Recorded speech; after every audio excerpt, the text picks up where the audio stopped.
亲情长相守，真情在人间。大家好，我是秋兰，欢迎观看《真情人间》。当和我从小订婚的未婚夫王晨宇把娇娇怯怯的小白莲安排进他公司工作的时候，我毫无异议。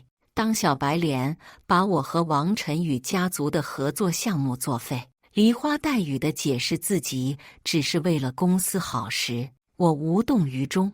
当王晨宇搂着欲语还休小白莲找我退婚的时候，我一口答应，然后在他们新婚燕尔买下一个小岛，浪漫度蜜月的时候，我把王晨宇的集团收购了。科科，你未婚夫搂着一个女人来公司了。我正上着班，电脑上突然跳出了来自大学闺蜜叶真的消息。作为从出生开始就被写进遗嘱的集团继承人，我的爸妈担心以后我会被一些冲着钱来的男人骗走，败掉他们辛苦打下的江山。因此，他们给我精心挑选了合作伙伴王氏的继承人王晨宇作为联姻对象。我撇撇嘴，只是看起来他们的眼光也不怎么样。看我没有回复，电脑那头的叶真急了，你可别怪我没提醒你。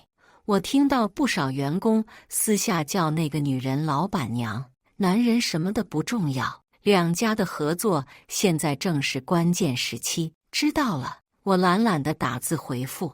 明天两个公司要开碰头会，不管是什么，魑魅魍魉总该现出原形来。说到这个，你作为王氏的总经理，明天要展示的报表都做完了吗？叶真发了个挠头的表情包，就再也没有回复我。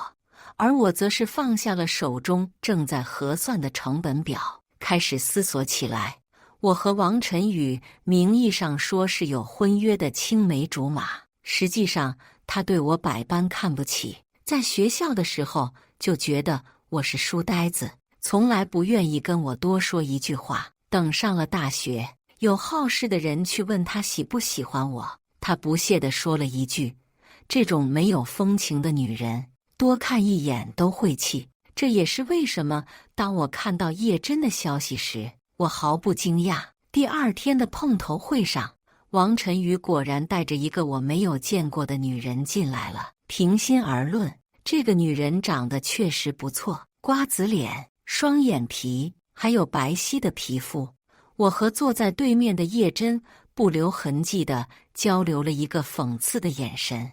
王晨宇径直走向了我，毫不客气地对我说：这是赵以盼，以后你多照顾照顾他，他年纪轻，也比较天真。好啊，可能没料到我会答应得这么爽快。王晨宇狐疑地看着我，这是王氏哪位表姨家的妹妹，还是王叔叔？这跟你长得也不像啊。我的目光在王晨宇身上打了个转，话中的意思不言自明。你不要太过分。王晨宇果然暴躁起来。以盼是个单纯的女孩子，家世清白，你别用自己下作的眼光看她。旁边的赵以盼嘴唇也扁了扁，一副渲然欲泣的表情。既然只是普通员工的，还是王氏的员工，那就谈不上照不照顾了吧。我靠上了背后舒适的座椅，不在意地说道：商场上实力说话，赵小姐有能力，迟早会被看到。我知道的，乔姐姐，虽然我什么都不懂，但是我会努力学习的。赵以盼握了握拳头，冲我阳光地笑着。旁边的王晨宇宠溺地摸了摸他的头。我按下心中的恶寒，看了下周围都在悄悄注意这边的员工，提高声音道：虽然你是王氏的人，但是这次是关王氏和乔氏的合作，所以我还是想说两句。首先，这里是工作场合，请你称呼我为乔总，这里只有上下级，没有私人关系。其次，如果你什么都不懂，那你在这里干什么？公司不是学校，更不是慈善机构，什么都不会就学会了再来，免得在项目里拖其他同事后腿。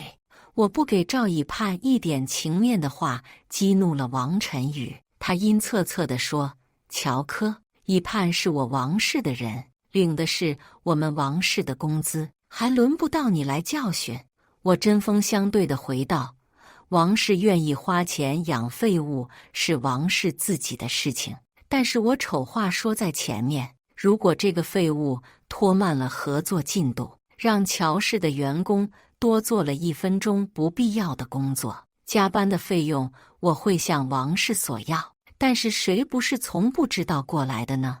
大家都是从不会到会的，不是吗？”赵以盼小声反驳道。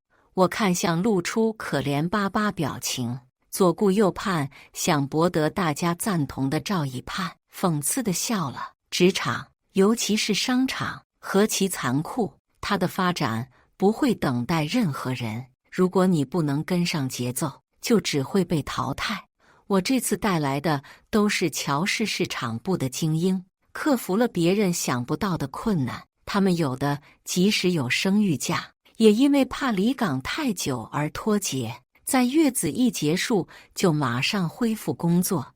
有的从小在偏远的山区长大，现在身上还背着额度不小的助学贷款。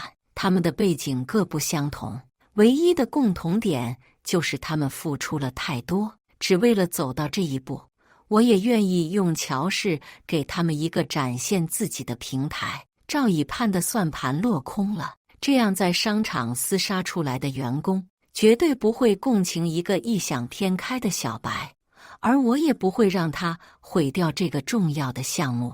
王晨宇被我话中的废物2字气得不轻，指着我半晌没说话。突然，他像是突然想起了什么，恶意地笑道：“你不是觉得以盼是废物吗？那我就让你看看他到底有没有能力做好这个项目。”他颐指气使地宣布：“从今天开始，以盼接替叶真成为公司市场部的经理，全权统筹乔氏和王氏的合作项目。至于叶真，当以盼的助理就可以了。”我这真是无妄之灾呀！叶真捧着一杯奶茶，缩在我家的沙发上抱怨道：“王晨宇继承了集团以后，多少也是个霸总，不是应该把你狠狠骂一顿，给赵以盼出气吗？怎么殃及到了我这个小蝼蚁身上？”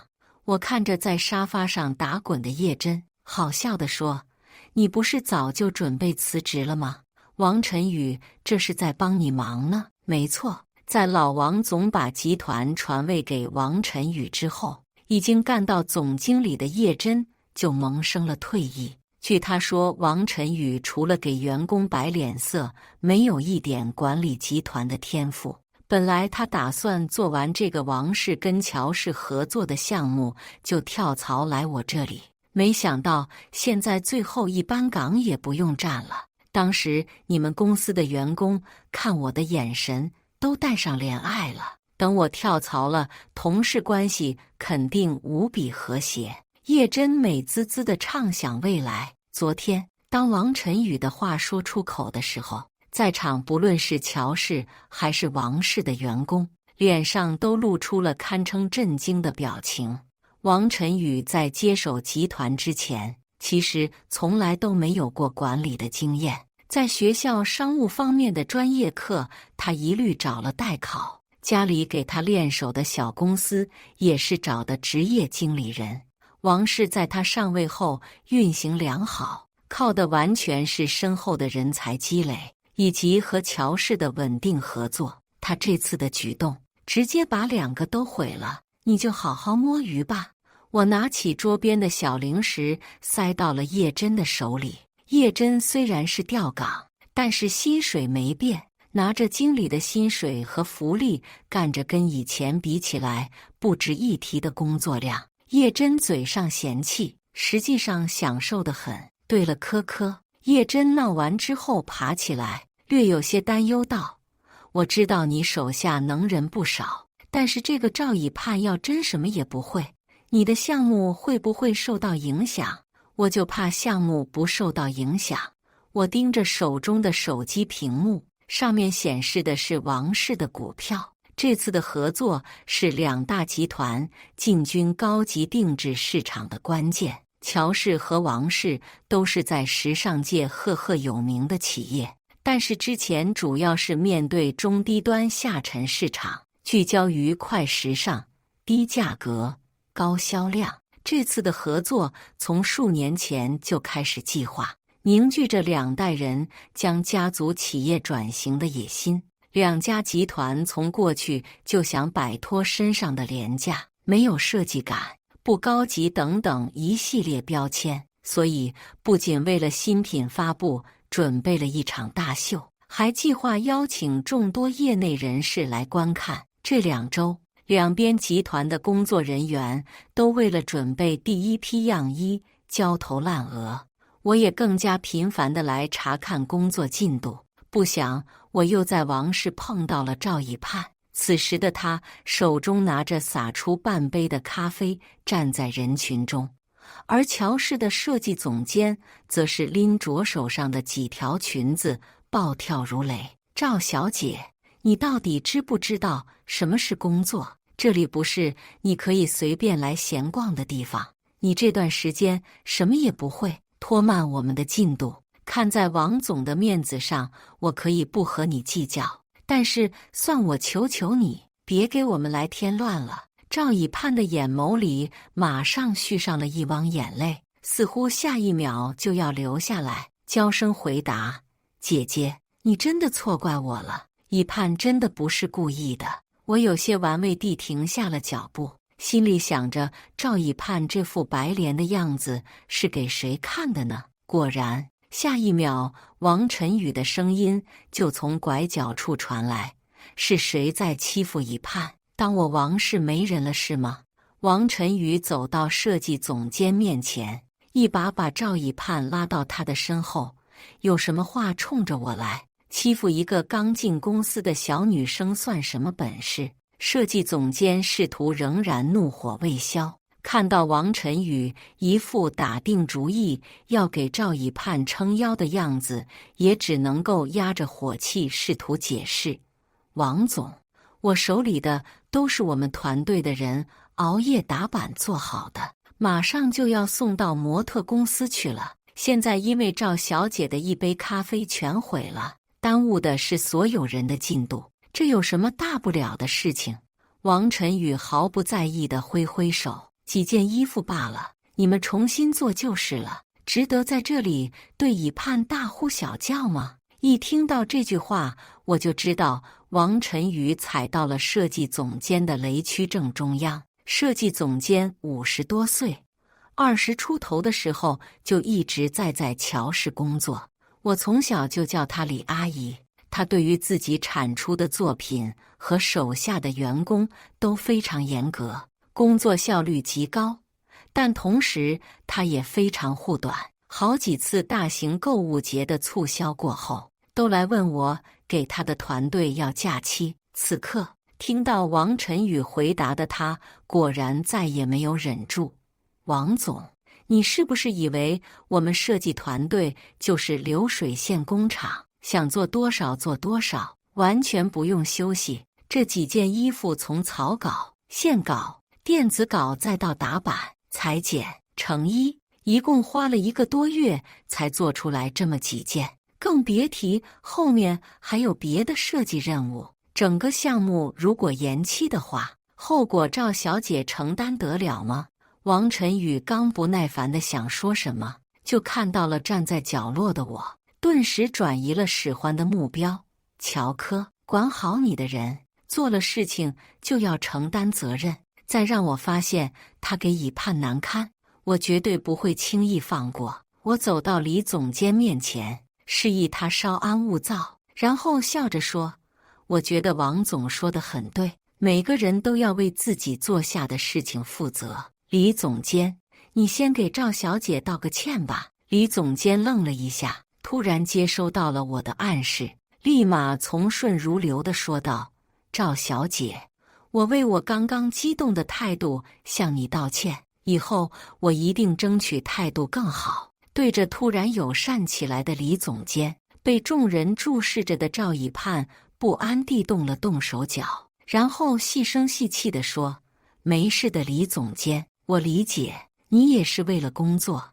王晨宇满意地点点头，正要带着赵以盼离开，被我拦了下来。好了，现在轮到赵小姐了，我笑容可掬地说道。你什么意思？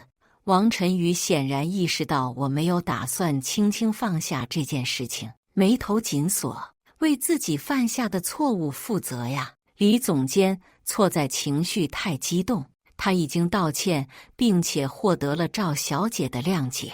赵小姐的错在于违反公司规定，把非瓶装的饮品带进服装设计楼层，还污染了马上就要送到工厂去的样品，导致大秀和定制出品可能都需要延期。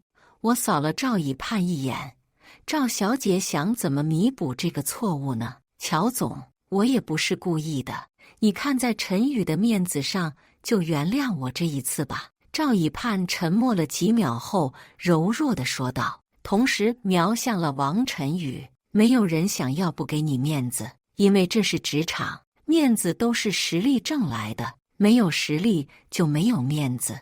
我看了看缩进了王晨宇怀里的赵以盼，笑得愈发灿烂。赵小姐既然觉得自己有实力，还顶替了叶真的位置，正好就趁着我们大家今天都在，开个中期总结会吧，好让我们也都见识一下这段时间你都学到了什么。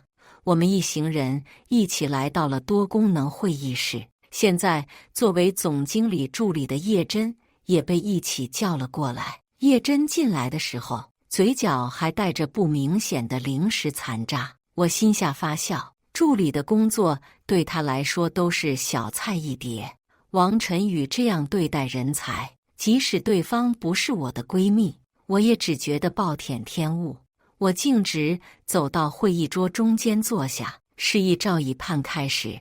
赵小姐可以开始展示了。赵以盼对于我指使她的行为露出了委屈的表情，她眼巴巴地望向了王晨宇，在对方微微点头后，才心不甘情不愿地打开了 PPT。目前我们处于整个项目的中间阶段，目标是按时完成任务。现在有成衣多少多少套，正在进行多少多少套。PPT 上的内容少得可怜，赵以盼干巴巴地照着读，不到5分钟就结束了报告。我没有动弹，嗤笑了一声，瞧着王晨宇也不甚晴朗的脸色问道：王总觉得怎么样？我可以觉得别开生面，第一次见到既没有实际成本，又没有预期完成度，而且还完全没有和客户联系的中期报告。王晨宇生硬地转移了话题。作为一个初学者，以盼已经做得很好了。看到在一旁的叶真，他像是找到了发泄的对象一般质问道：叶真，公司给你发着这么高的工资是干什么的？以盼不熟悉的地方，你就不知道帮忙吗？再这样下去，我看你拿和实习生一样的工资好了。再一次被殃及池鱼的叶真，这次也不想再忍耐了，出言回答道：王总，劳动法规定，用人单位在未与劳动者协商一致的情况下，不得单方降低劳动者的工资待遇，除非劳动者出现了用人单位规章制度所规定的违纪行为，或者有考核证明劳动者没有能力完成本职工作。我作为总经理助理，我的本职工作就是辅助总经理进行工作，一切最后决策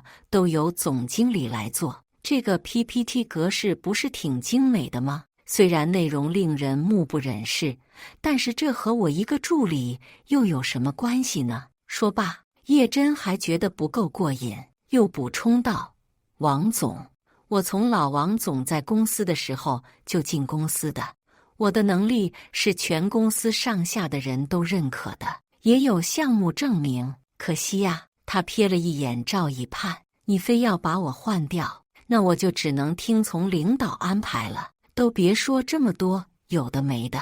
王晨宇敲着桌子打断了叶真的话，回到这个项目上，接下来我们要怎么推进下去？看来王晨宇还没有因为赵以盼一傻到底，仍然知道这个项目对于王氏来说意味着什么。思至此处，我便也干净利落地总结：目前最重要的是联系客户，要不然即使大秀顺利举办，没有重量级的时尚界人士来观看，也会成为笑柄。这点还需要赵小姐抓紧联系。至于大秀和推出高定成品系列的具体时间，因为赵小姐污染了样衣，必须要推后。这其中重新定场地和协调的费用，相比王总和王氏会一力承担吧。这点小钱对于王氏不算什么。王晨宇疾言厉色的回复后，又对着赵以盼恢复了温柔的神色，轻声地哄着他。我则是给叶真递了一个眼神，他迅速对我比了个 OK 的手势。我心下大定，只要叶真这个以前扛起大多数项目的定海神针继续摸鱼摆烂，赵以盼迟早会让这个项目进行不下去，而那时候我的计划也就可以开始了。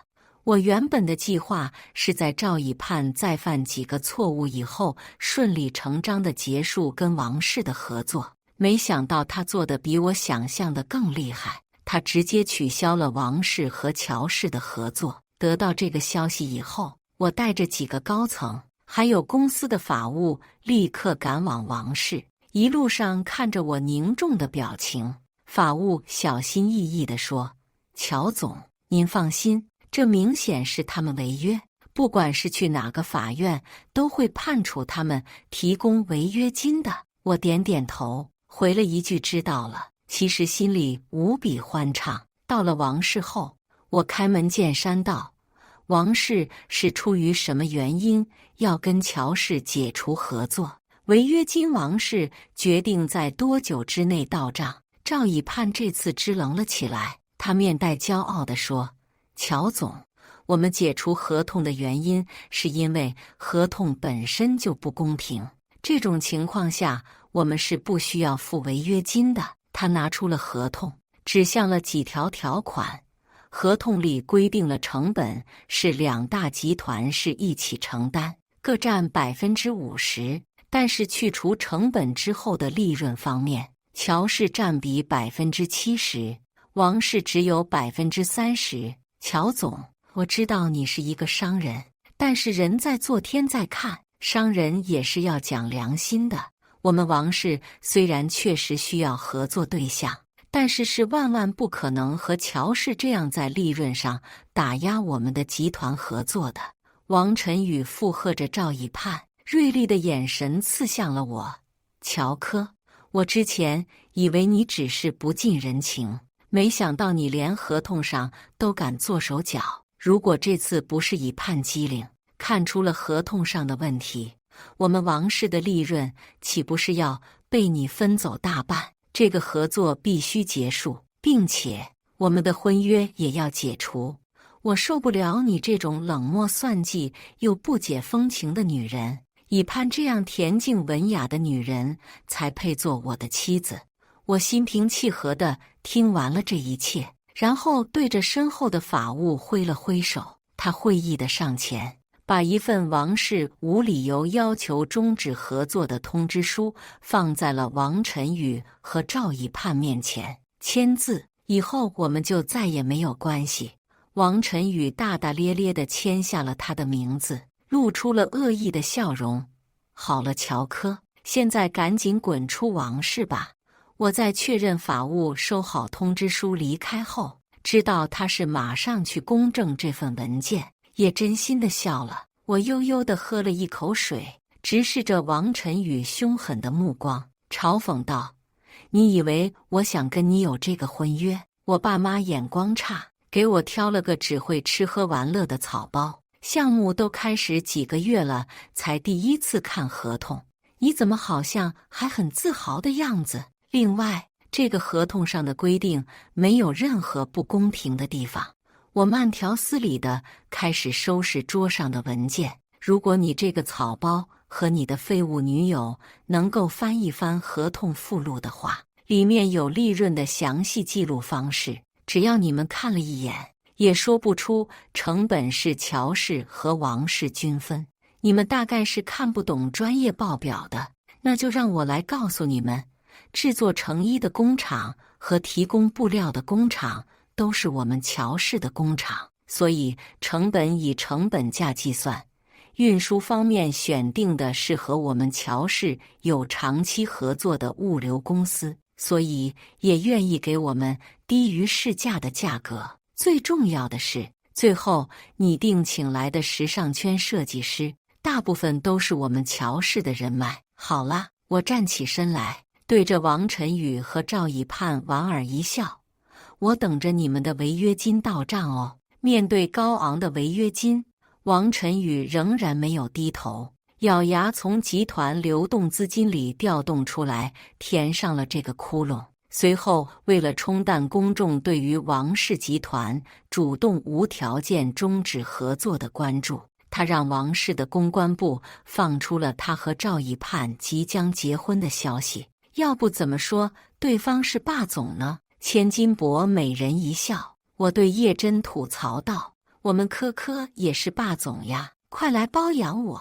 叶真咯咯地笑了起来，又问我现在是不是可以辞职了？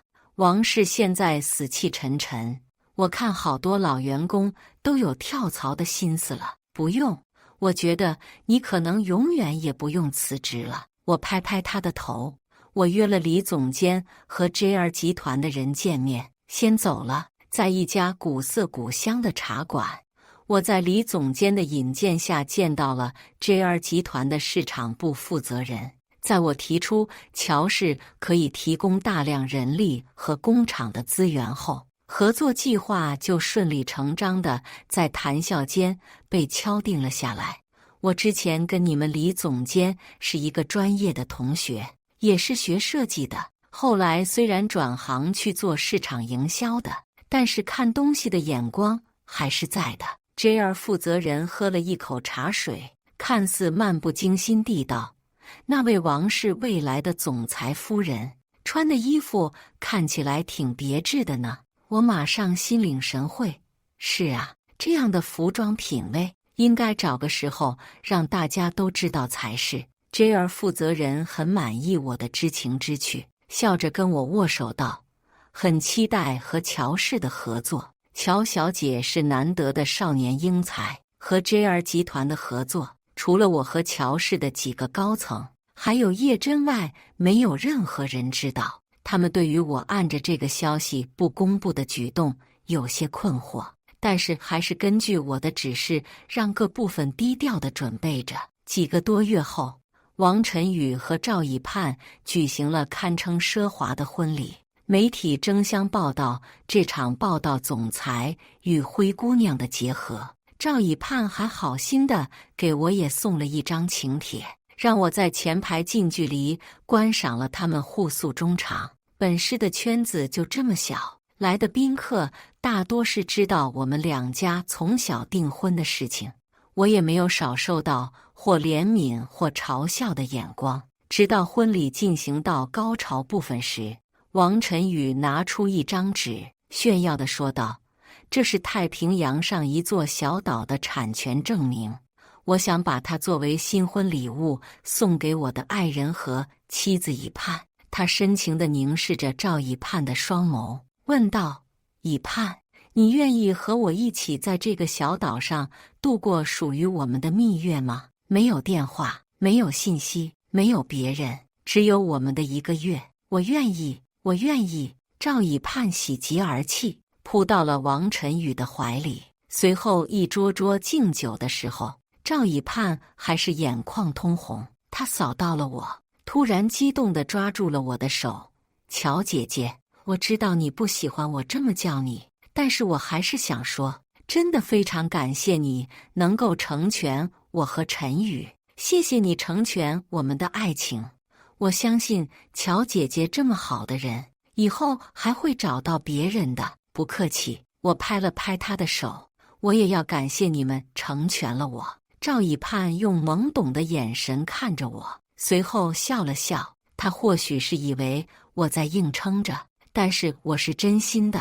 在王晨宇和赵以盼出发去小岛度假的第2天，我让公关部门联系媒体，把乔氏和 JR 集团合作的消息发布了出去，同时也隐晦暗示了王氏在损失项目、赔偿违约金、总裁还斥巨资购买升值空间极度有限的土地后，前景不容乐观。一时之间，投资者的反应不一而足，大部分人对于王氏选择观望，有些人却已经悄悄转让起了自己手中的王氏股份。叶真幸灾乐祸地告诉我，现在王氏人心浮动，王晨宇又任性的一走就是1个月，连人都联系不上，王氏完全没有主持大局的人。又过了几天，一本畅销的娱乐杂志突然在封面放上了赵以盼的照片，旁边的标题也格外打眼：服装集团总裁夫人穿盗版，王氏集团进军时尚圈无望。在杂志里，作者详细对比了赵以盼出现在公共场合的时候的各种穿着，最后得出结论：他的衣服、包包和首饰里有一半是高仿。一时间，消费者的反应如水如沸油，网上关于王氏集团的讨论层出不穷，都集中在了盗版和王氏集团前段时间宣称的进军高定行业。与此同时，我看着坐在我对面的几位王氏董事会成员，微笑着签下了合同，合作愉快。其中的一人与我握手，不受限于儿女情长，有大将之风啊！您过奖了。我收回了手，微微点头。商场如战场，情情爱爱掺杂其中，注定会落败。直到1个月后，蜜月结束，回国的王晨宇和赵以盼才知道王氏因为舆论危机股价跳水的事。气急败坏的王晨宇赶回公司，想要召开董事会议，却发现坐在首座的是我。王总来了。我扫视了他一眼，正好人也到齐了，那就开始吧。关于董事长更换的会议和投票，你没有这个权利。王晨宇色厉内荏地吼道：法律说我有我就有。我平静地打开了投影。前段时间，你因为赔偿违约金和购买不动产，悄悄出让了10%的集团股份，被乔氏的投资部门收购。而最近1月，由于王氏的股价跳水，几位董事也审时度势，把股份出让给了我。目前，我一共持有王氏51%的股份，而你，如果我没有算错的话，你应该还有30%左右的股份，也算是大股东了。我礼貌地示意，如果你想行使你的投票权的话，轻便，我投我自己一票。王晨宇恼怒地捶了下桌子，旁边的赵以盼不住地劝着他：晨宇，这些股份乔科是拿不走的，现在乔科打工是在为我们赚钱。他像安慰自己一样，不断念叨着：对，你拿了股份，管好公司也是在为我们赚钱。我怜悯地看着他，现在不叫姐姐了，我免费给你上一课吧。股权的比例不是一成不变的，追加投资或者增发股份的时候，现有的股权会被稀释。王氏现在走的是下坡路，急需投资来挽救。